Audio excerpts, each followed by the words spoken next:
can still remember my very first Cadaver Lab experience. I mean, leading up to it, that entire day, I was a nervous wreck. I couldn't help but wonder, what's it gonna smell like?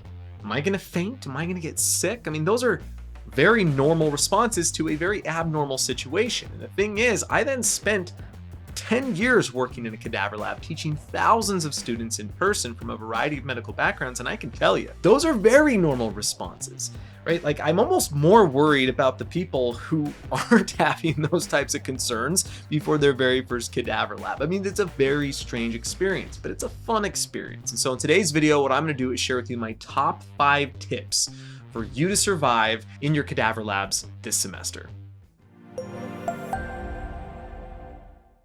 Now, my first tip is to embrace the emotional experience. And make no mistake, this is going to be an emotional experience no matter where you fall on the spectrum of, fear, dread, or all the way towards like immense excitement and awe and wonder. And that's because this is so different. This is so outside of your average day-to-day experience, at least in modern times and for Western cultures. For most of us, the only time we're around death is for a friend or a loved one. What I always have encouraged with students when they are first coming in is to just sit there and take it in, right? Have that experience. Let your body and your mind adjust to the scenario. Feel the emotion, feel the strangeness wash over you, because that's how you can respectfully move past it, move through it, or take it with you and move with it in order to learn and have the best possible experience that you can.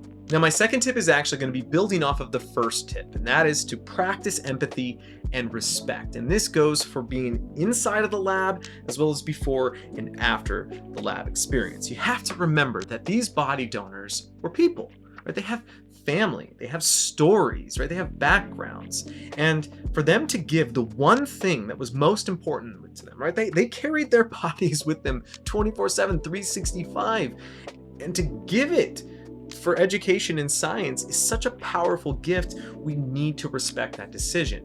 So what this means is, when you are touching the bodies, you do so respectfully, right? You don't point, you don't laugh, you don't, just treat them in a way that you wouldn't want to be treated if you were in their position, right? This is a very intuitive thing, but you may or may not be surprised at how often I've had to coach students to be more respectful with the body donors, to think about just what it takes for someone to make that decision, but you want that experience to be good for them, or at least the essence of them and what they were intending. And then after the lab, also, you don't want to be telling people, stories in a disrespectful manner. You want to show that, hey, look, this was so cool. This is something that people were able to donate, to give their bodies. This is such a powerful thing.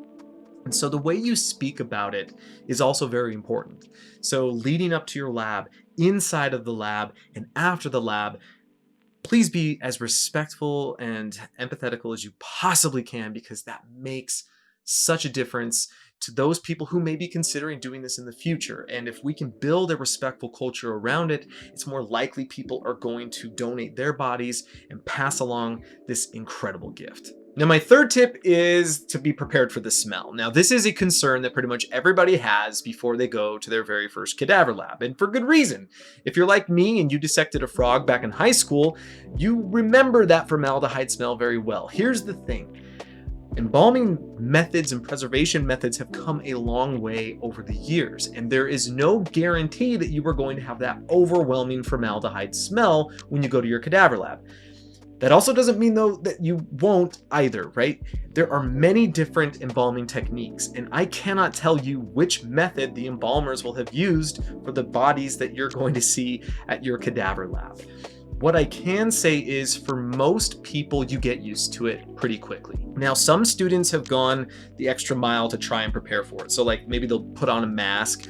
I've seen students use essential oils, some kind of balm that they'll put under their nose. What I will recommend, though, if you're gonna go that route of trying to mask it, just be very careful. I once had a student who was using essential oils on a mask, and then they were just like inhaling all these essential oils, and they got overwhelmed and nauseous because of that, right? So you're gonna have to almost pick your poison to an extent. I would just say, though, most people get used to it pretty quickly. You'd be surprised with how quickly your nose can acclimate to that smell. But at the same time, look, it's gonna be there.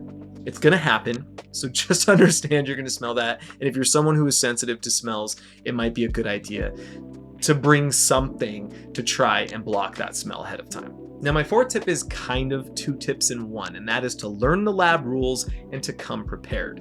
Now, you're going to be told the lab rules, at least if that lab staff is doing their job, because they want to have a consistent lab experience. So for instance, do you need to wear goggles? Do you need to wear a mask? Do you need to wear a lab coat? Do you need to wear gloves?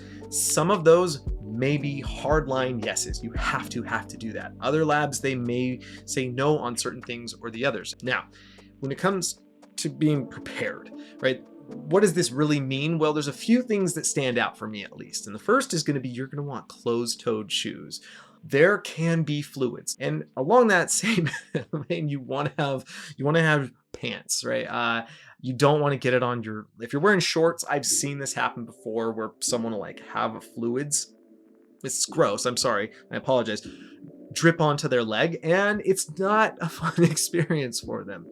At the same time, I don't recommend long sleeve shirts, because let's say you're wearing a lab coat even, it can pop through the lab coat sleeve, and if you're touching the body, you may not notice, and you could easily, get your clothes on the body. That is definitely not going to be good. But a big question I'm always getting asked is, what about notes? Well, I think this kind of depends on what you are doing in your lab, right? Sometimes you may have to bring your lecture manual. You may have to bring a textbook. You may need to write notes. It really kind of depends on the format, which is again why you're going to want to pay attention to the lab rules and understand what is expected of you. But one of the biggest recommendations I can give is to come prepared with some kind of anatomy atlas. Now, here's the thing. This is my Netter anatomy atlas. I've had this thing for years. This is old. The pages are falling out. This is fantastic. The problem is, as you're holding it, it's heavy and it's large and it's just very impractical. Now, obviously, this is a Kenhub video, and we are going to be biased and believe in our Kenhub atlas. But look at this. I want you to look at the size difference between these two, and you can see the value in this. In fact, this atlas was created in order to fit into the pocket of a lab coat. But what's cool about having an atlas, right, whether it's the Kenhub atlas or it's a Netter or any other type, is that you can also use that to accelerate your studies or to improve upon your studies. This is something that not a lot of people understand, is that anatomy experts still are looking towards these types of texts all the time. I'm referencing these things all the time in the lab, where I can't tell you how many times I'm just doing a dissection or I'm looking at something and I'm like, what is that? Or I think I know what something is, but I want to know for sure. I quickly go and jump over. And if for you may not have access to the TA or anyone in the lab staff. So, an atlas like the Kenhub atlas, which is literally designed, we made this to work very effectively in the lab environment, right? This could be a really good tool and resource for you in order to succeed and have a great lab experience. So again, this is all part of like this checklist of coming prepared, right? Listen to what the lab rules are, come prepared for that, but then also come prepared to learn, right? Bring a pen, bring a pencil, bring those types of things. As long as it can fit in your lab coat, you're good, because you don't want to be putting that on the sides of, the walls or anything like that. So again, lab rules, come prepared, you're gonna be set. And my last tip is to ask questions and to ask them fearlessly. I understand that not every lab allows for a question format. There may be too many students. There may be too many things to go through. Asking questions could derail things. But if you are allowed to ask questions, please do. And I always recommend to almost come there with a specific question in mind. I understand it can be a lot to take in, and sometimes, you're not even sure what question to ask. That's why I encourage you to have a question pocketed, right? It's that question you can just pull out and be like, oh yeah, this is what I was hoping to understand. Again, this is assuming that this lab format allows for questions, but this is, I think, one of the best ways to show the power of anatomy and get you excited about future labs.